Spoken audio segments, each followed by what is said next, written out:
E aí, galera, bem-vindos de volta ao Universo Educação, o canal que expande seu conhecimento, um vídeo de cada vez. Hoje, vamos fazer uma viagem no tempo para uma das épocas mais emocionantes e dramáticas da nossa literatura, o romantismo no Brasil.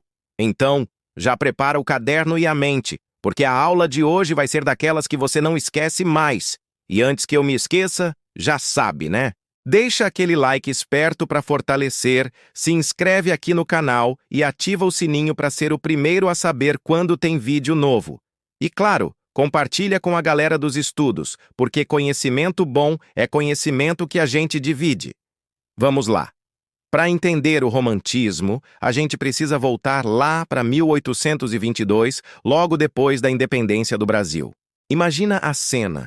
O país era um jovem gigante, tentando descobrir quem era no mundo.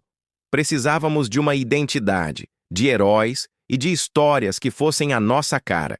E foi aí que a literatura romântica entrou em campo, para valorizar tudo que era genuinamente brasileiro. Nossos povos indígenas, nossa natureza incrível, nossos costumes.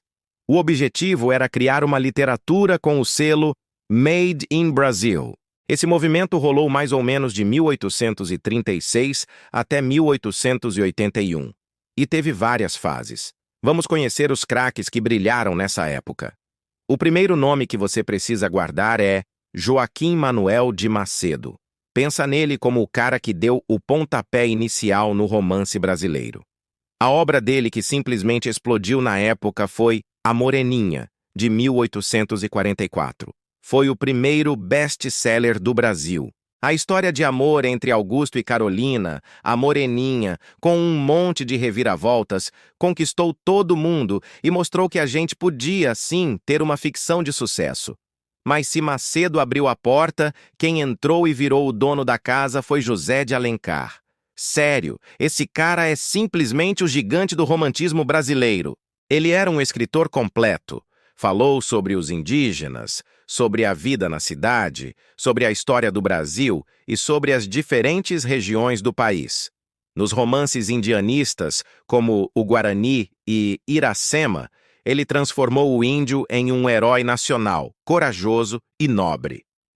Já nos romances urbanos, como Senhora e Lucíola, ele mostrou os dramas e os costumes da alta sociedade do Rio de Janeiro.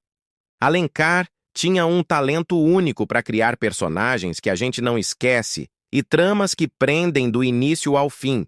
Agora, se liga nesse autor diferentão, Manuel Antônio de Almeida. Enquanto todo mundo escrevia sobre amores perfeitos e heróis idealizados, ele olhou para a rua e resolveu falar da vida como ela é. Sua obra-prima, Memórias de um Sargento de Milícias, é genial. O protagonista, Leonardo, não é um herói. É um anti-herói. Ele é malandro, preguiçoso e tá sempre dando aquele jeitinho brasileiro para se safar. O livro é uma crônica divertidíssima do Rio de Janeiro antigo e é tão realista que muitos consideram um aquecimento para o que viria a ser o realismo. Falando em Brasil profundo, temos Bernardo Guimarães, o mestre dos romances regionais. Ele trouxe para as páginas as histórias do interior, cheias de drama e emoção. Sua obra mais famosa, que talvez você já tenha visto na TV, é A Escrava Isaura. A história da escrava branca que sofre nas mãos do terrível Leôncio foi um sucesso estrondoso e uma poderosa denúncia contra a escravidão. Outra obra marcante é O Seminarista, que conta a trágica história de um amor proibido pela imposição da vida religiosa. Outro nome de peso é o Visconde de Tournai. Esse escritor tinha uma sensibilidade incrível para descrever a natureza brasileira. Em sua principal obra, Inocência, a gente quase consegue sentir o cheiro e o calor do sertão do Mato Grosso. A história do amor impossível entre a jovem Inocência e o forasteiro Cirino é linda, mas as descrições da paisagem são um show à parte. Toné nos lembra da beleza exuberante e selvagem do nosso país. E para fechar com chave de ouro, temos Franklin Távora, o grande defensor do Nordeste na literatura. Ele batia o pé dizendo que a cultura nordestina era riquíssima e precisava ser mostrada. Em O Cabeleira, ele conta a história real de um famoso cangaceiro, mas de uma forma humana, mostrando o contexto social que o levou para o crime. Távora abriu caminho para muitos outros autores que viriam a retratar a força e a realidade do sertão. Então, recapitulando, o romantismo foi essencial para a gente criar uma literatura com identidade brasileira, explorando temas que iam do índio-herói aos malandros da cidade e valorizando nossas paisagens e nossa gente.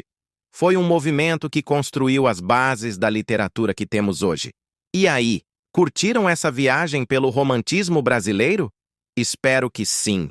Esses autores e suas obras são parte fundamental da nossa cultura. Não esquece, hein?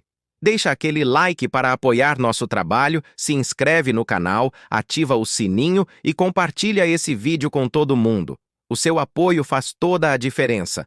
Agora eu quero saber de você. Qual desses autores você achou mais interessante? Já leu alguma dessas obras na escola? Conta tudo aí nos comentários. Um grande abraço e até a próxima.